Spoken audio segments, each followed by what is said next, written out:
So I'm just going to start out by saying I love the Olympics. Anyone else here watching the London Games? All right, a lot of folks. Good. There's something about watching people just break through world records, do something that no one's ever done before. Better, faster. Something about achieving one's lifelong goal, setting out, working hard, all the dedication, the sacrifice, and just seeing the incredible bodies of the people and just watching the expressions on the face of the winners when they've won, when they've made it, when they've done it after all the hard work. It's the stuff of dreams and playground fantasies of children all over the world. But I also find myself suffering on the sofa with those who come out empty-handed after all that work. After all the hours and days and years of training, the injuries, the restricted diets, the endless workouts. Now, some parents, I understand, mortgage their homes so that their kids can train. I know Gabby Douglas, who won the gymnastics gold medal, her mother, they say, sold her jewelry so that they could afford for her to train and be in the Olympics.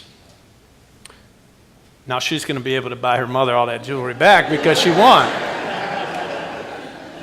But not everybody wins. In fact, most people don't win. Young athletes, they move away from their families sometimes for years, grow up in other towns, in other cities, and yet in the end only one person or one team gets to win the gold. Hundreds compete, but only one wins. That means that the moral of the story of sports is not so much about winning, but it's about how to cope when we lose. And learning to lose is not a bad lesson to have in this life.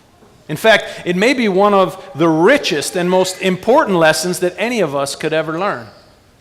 In fact, if we're going to go for gold in our lives, if we are going to reach for our dreams in this life, then we must also learn the wisdom of those who know how to cope with a broken heart. There really are three basic choices in this life. I should say never trust anyone who says there are only three basic choices in this life. But you get the idea. We can be the kind of person who does not reach for their dreams, gives up hope of ever attaining some of the deepest yearnings within them because they've already had a broken heart once and they just can't even imagine going through that again.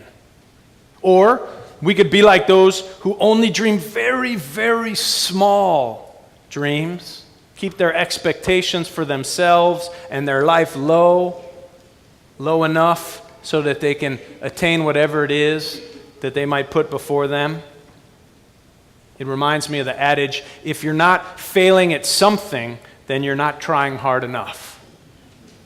Or third, we can be folks who reach for our dreams, those who listen to our deepest longings and yearnings and actually take the risk of trying to make them come true and know that if they don't, that we are resilient enough to go on and to make something of our lives and the next step of our lives. Today I want to talk about going for the gold. Today I want to talk about reaching for our dreams. So what I want us to have is faith in ourselves and faith in general that allows us to know that we can cope with failure.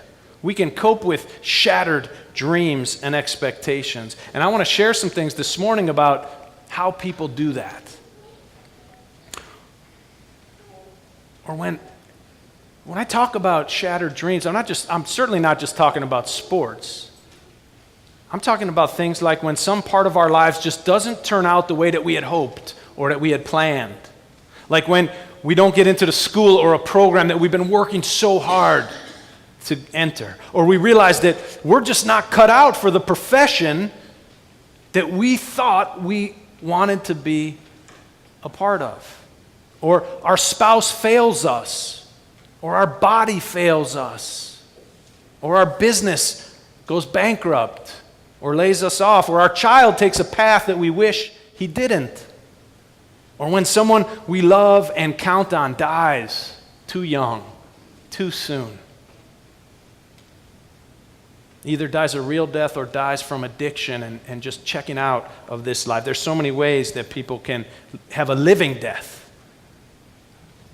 Winning in life is definitely not about getting everything we want, but it is about learning to make the most of what we do get. Sports can teach us a lot about this idea, but not if we are living in what has been called by many the everybody gets a trophy generation. You know what I'm talking about? Principal knows. Leonore Snazzy, the author of the book Free Range Kids, writes, I've spent a lot of time watching our culture trying to convince today's kids that they have not failed at anything, ever. There are schools that have outlawed using red pens for corrections in fear it's too traumatizing. In Canada, a veteran science teacher recently was fired for giving kids a 0 on homework they did not hand in.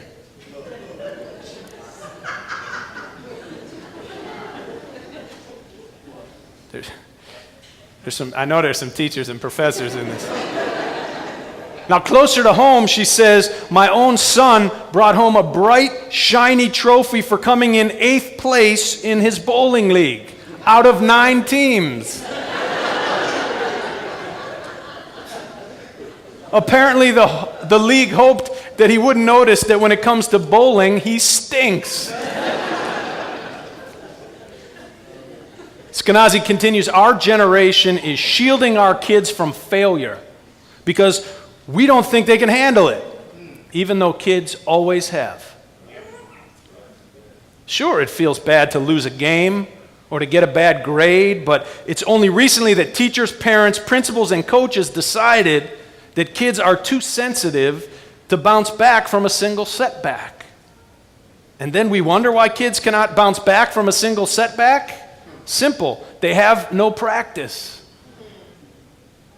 I heard a sermon once years ago, and it has stayed with me to this day. The minister told us about a man in her congregation who had been successful his entire life.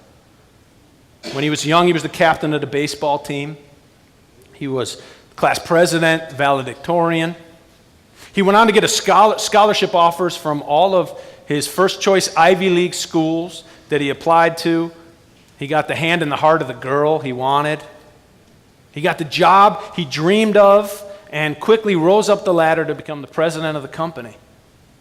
He and his wife had 1 boy and 1 girl, just as they wanted. Both of them were doing well in school, academically and socially. So many people around him admired him and the life that he was leading. And even by his own account, he said that he was happy and satisfied. And he knew he was living an extraordinary life. And then one day, it was discovered that a decision that he was responsible for at work had caused irreparable damage to the company that he ran. He was disgraced. He was fired by the board of the company. And this 50-year-old man, immensely talented, a blessed father of 2 beautiful young children, took his own life. He was a grown man, but he had never failed at anything. He didn't know how to handle it. He didn't know how to deal with the emotional pain and the shame and the disappointment. To him, it seemed so overwhelming because he had no reference, no muscle memory, if you will, about how to cope. It's important to learn how to fail, to know how to fail, and what a tragedy that was for him, for his community, for his family, for so many people. And how about this young graduate student that we read about from Colorado who went into a movie theater, and you've heard the story, I'm sure. We learned afterward that this bright student had recently failed an important exam and had dropped out of graduate school. Now, I cannot help but wonder whether his recent failure in school is one of the reasons for his breakdown. Now, obviously, it was a lot bigger than just those failures. A lot of people drop out of school. A lot of people fail important exams. They don't go out and do things like he did. But it still makes me think that when we teach every child that he or she will always be a winner, we could be unwittingly creating a generation of losers. What we need to teach is resilience, the qualities of the soul that enable us to cope with disappointment and failure. Now, I'm inspired in this by the words of Rabbi Harold Kushner, who wrote a book on overcoming life's disappointments. And in it, he reminds us that Moses, the great prophet of the Jews, dealt with a lot of severe disappointment in his life. What I like about Kushner's writing is that he may be telling us the story of Moses, but he's really telling us the story of our own lives. Moses spent 40 years wandering around in the desert in circles, trying to lead some of the most ungrateful, stubborn people into the land of freedom and promise. His headaches were many. And after all of his work to lead his people to the promised land, after all the sacrifices, all the struggles, he makes one mistake, one fateful day, and he loses his chance to ever enter the promised land.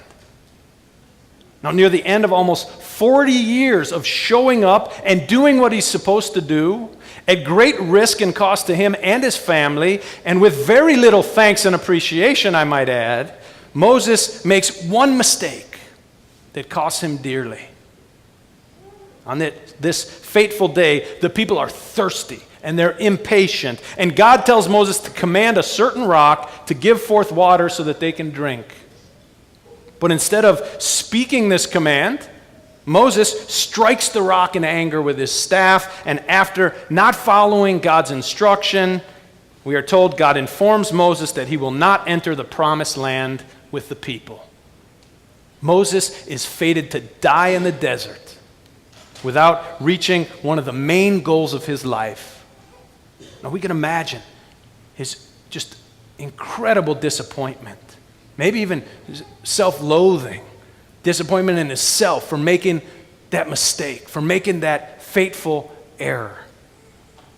Maybe we know because we've made some mistakes in our lives that have cost us dearly. Yet somehow Moses has to muster the resolve to continue to get up in the morning and lead this band of stubborn, thankless people every day for the rest of his life, knowing that they and not he will enter the promised land flowing with milk and honey. Now, we can imagine at this point that he was not only probably mad at himself, he might have been mad at God too. And he might have even focused some of his anger on the people he leads, since it is their constant complaining that pushed him to hit the rock in the first place. Now, it makes me think of Jordan Weber, the world champion gymnast from the United States, who failed to earn a place in this year's Olympic all-around finals. She was devastated. Did anybody see this? A few people. Oh my God, the footage of her crying when she doesn't make it is enough to break the heart of anyone who has ever come close to a dream and then had the door just shut right in your face and closed forever.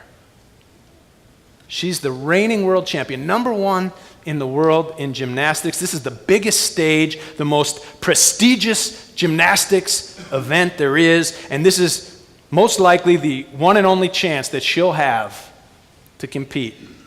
And yet, due to a few very minor mistakes in her routines, she will not fulfill her lifelong dream, the one that she had been training for and imagining in her mind for most of her life. She was so incredibly close, but she was fated to watch from the stands as her less experienced teammates competed for gold and all the glory. And she had only one day to get over her intense disappointment so that she could be at her best to help her team compete for gold in the team competition. The eyes of the world were on her. Would she be depressed and too filled with envy or self-doubt? Or could she pull herself together to be at her best? Well, she did pull it together. And she helped her team and our country win the gymnastics team gold for only the second time in history. 2 days later, she could be seen in the stands, smiling and cheering on her teammates as they competed for the all-around gold medal. And when her teammate, Gabby Douglas, won the medal, she could have easily been bitter, dejected, envious, but she apparently found a way to be grateful for what she has and to recalibrate her ambitions for her life.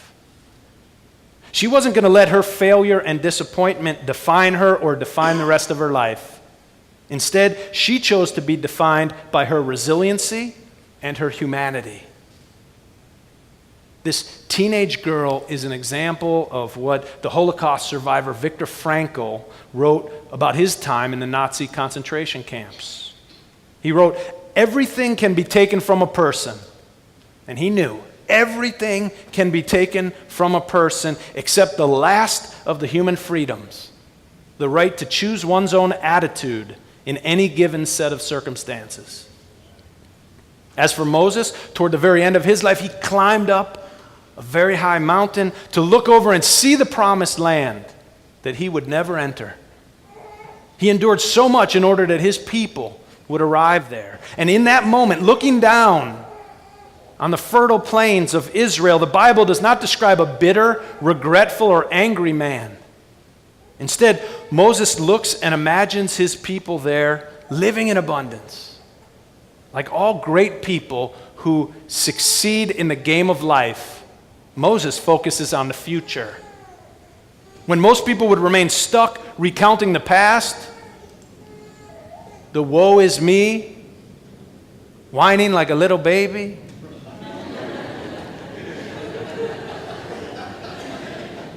Moses looks forward, looks to the future. In her own way, so did the gymnast Jordan Weber. And that is what it means to be successful in this life. That's what it takes, I should say, to win the gold in the most important race that we all run, the race between the womb and the tomb. Successful people, like successful athletes, focus on what's left, not on what's lost. After Jordan Weber lost her chance to become the Olympic all-around champion, she realized that she would likely not have her face on the cover of Sports Illustrated or the Wheaties box. She will not be considered the greatest gymnast of her generation. Probably millions of dollars of endorsements were suddenly out of her reach. But by focusing not on what was lost, but on what was left, she was able to come back, win a gold medal with her team, and show the world the kind of gracious, grateful, and gregarious girl that she is. She showed that she is truly a champion in the most important way. Most of us can never expect to be able to do cartwheels on a balance beam or fly over the vault like she can. But if we could just learn to tumble through our disappointments like she did, with her faith and her vision and her vitality intact, then we'll be worthy of something more precious than a gold medal. Kushner reminds us that the first time Moses came down Mount Sinai with the 10 Commandments, he threw them down and shattered them into pieces. When he sees the way that the people are acting, he just thinks to himself, there's no way these people are going to gather up into a band of faithful children for God. And then when he comes down with the second set of commandments, it says that he placed the cracked shards of the original tablets into the box with the new ones. He brings with him the broken pieces of his shattered hopes so that he will never forget what happened. But the rabbi says these cracked shards that carry the difficult memories become stepping stones to his future and not a millstone around his neck. each of us, carries with us the shattered pieces of our broken dreams and broken hearts. As Viktor Frankl learned in the concentration camps of Nazi Germany, we cannot always control what happens to us, but we can control what we choose to do with what happens to us. Winning in life is not about achieving everything we hoped and planned for our life. It's about becoming the person that we're meant to be, the person that we're capable of being. Some would say the person that God wants us to be. Our disappointments and the things that happen to us become the crucible upon which our character is forged. It's important not to let our disappointments and our unfulfilled dreams define us as failures, but rather to allow these events to push us towards our destiny, to let them push us to heights of being that we could have never anticipated. For the athlete who makes it to the Olympics but doesn't win a gold medal, the question is whether she will be able to put the same amount of commitment and sacrifice and dedication into the next chapter of her life, or whether she will spend the rest of her days simply recounting the stories of her former glory. For the rest of us, for those who were prepared to sacrifice to keep our marriage going for life, but who ended up single by some twist of fate? Will we live the rest of our lives recounting the past, or will we put the same kind of energy that it would have taken to keep our marriage strong into our next pursuit? For those who wanted to, but couldn't have children, do they find ways to put that love and sacrifice that they were ready to give to their children into something else of hope and endurance? Will your shattered dreams and life's great disappointments become a millstone around your neck, or a stepping stone to become more than you thought you ever could? Now you might be thinking, Marlin, you thought all this while you're watching the Olympics? No, not really. I've discovered it over the last 12 plus years by watching the incredible courage and resilience of the members of this congregation. People like Brooke Tarbell, a longtime member of this church who died not very long ago. He was a decorated war hero from World War II, but nobody would have known it if you didn't know him back then, because he didn't talk about that.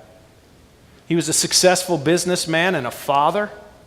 And then one day he was on a business trip in a small corporate jet, and the plane crashed. And due to a defective bolt just in his seat, he was paralyzed for the rest of his life from the waist down, where everyone else thankfully survived and was okay. Now, he could have easily given up or given in. No one would have blamed him for it. But he went on to find love and happiness and to make the most out of the rest of his life. The crash diminished his mobility, but it didn't diminish his sense of humor, his drive to make a difference, or his willingness to get married again. I give a gold medal in life to the people who, when their dreams are shattered, know that there are ever more dreams waiting for them to reach. So in this trophy for every child culture of ours, the Olympics are a good antidote. They remind us of the value not just of dedication and sacrifice and hard work, but they remind us of the value of failure. And that winning in life is not just about getting what we want, what we hope for, what we planned for. It's about making the most of what we're blessed to have. I say dream big.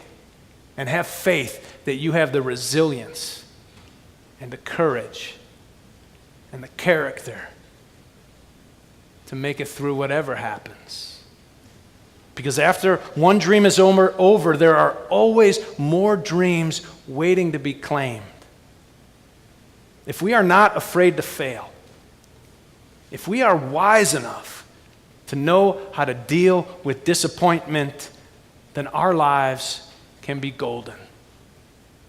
You don't have to be an Olympian to realize that with that kind of faith, there can be a trophy for everyone in this world. Amen.